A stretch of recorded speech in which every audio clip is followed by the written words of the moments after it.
I just want to make sure that we recognize a few people, Dee Dee Miller, Cindy's sister, and then we have the cyclists that came with Cindy, Dan Levy and Ron Toppy.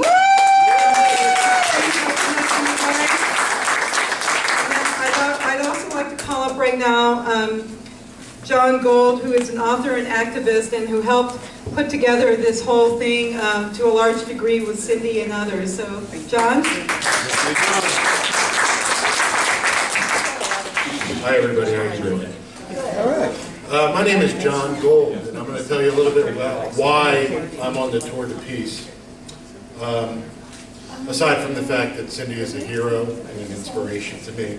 And thanks everybody for coming out today. We had a great day today.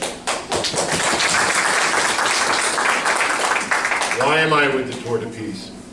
Could anybody tell me something that has happened as a direct result of the 9/11 attacks? Jeez. That's a long list. USA Patriot Act. Pick one specifically, like the Patriot Act. Very good. The formation of Homeland Security. Homeland Security, Department of Homeland Security. Casey's dead. Casey's dead. Casey yeah. passed away. He did pass away. He was murdered. He was killed and murdered. No one's gone to jail. There's been no accountability. That's I have.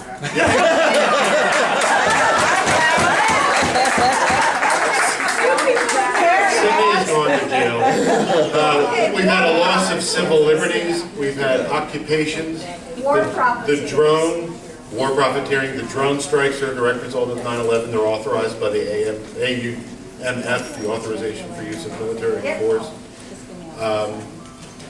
Basically, we were lied to about 9/11. And I'm going to tell you a little bit about those lies. But first, before I tell you that, there are some individuals who put forth some crazy information. And the media likes to focus on those crazy people so as to paint the whole as such. And that doesn't take away from the fact that we were lied to about 9/11, no matter what the media decides to tell you. Some of the lies that we were told is that there were no warnings.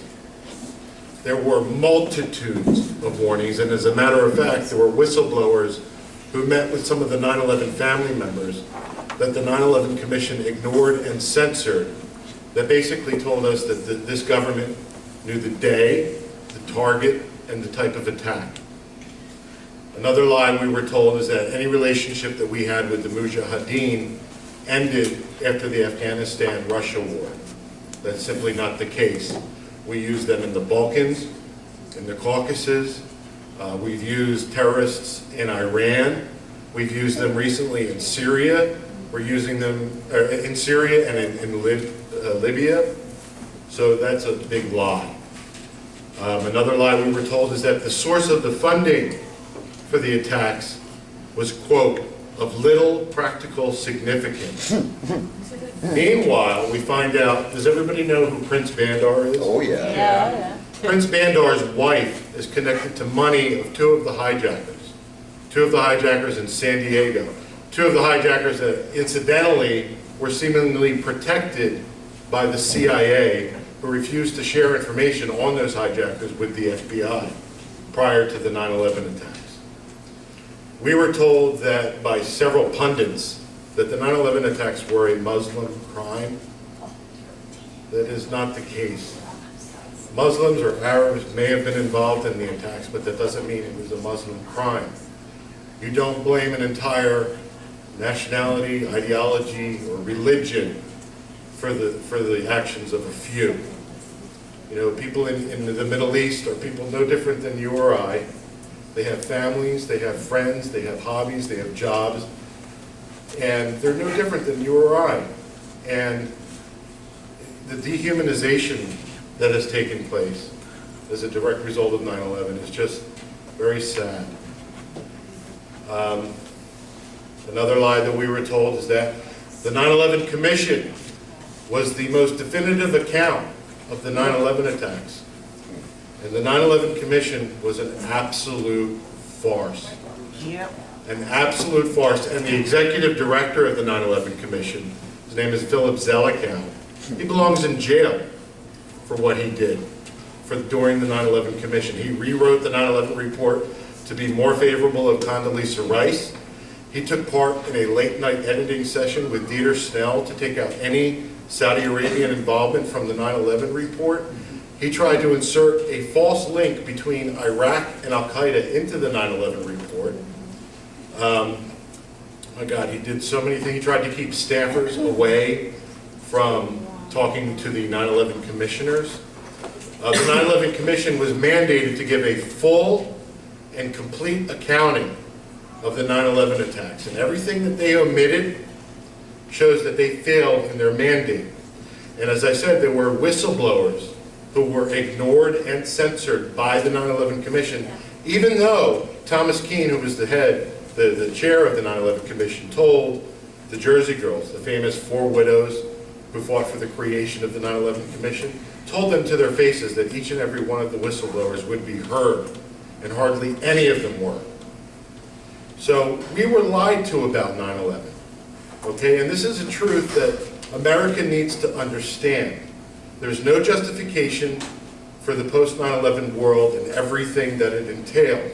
None at all. In fact, people in our government need to be held accountable, which is something that has been extremely lacking. Woo!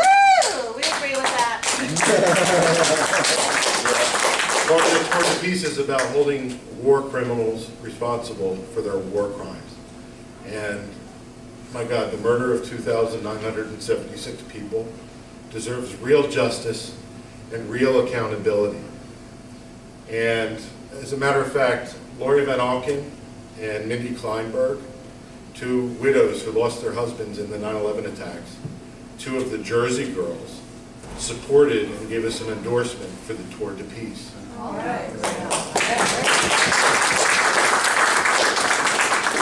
So I think that we would be irresponsible as citizens if we ignored this truth.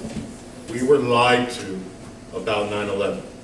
Can everybody say that? We were lied to about 9/11.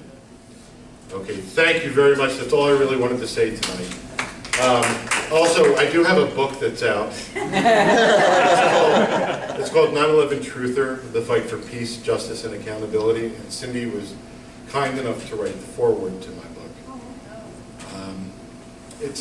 You may have heard stories from people about 9/11. You've never heard my story in the way that I tell it. So if you want to read my book, it would be a good read. And with that, I would like to bring back Karen. Hey, John.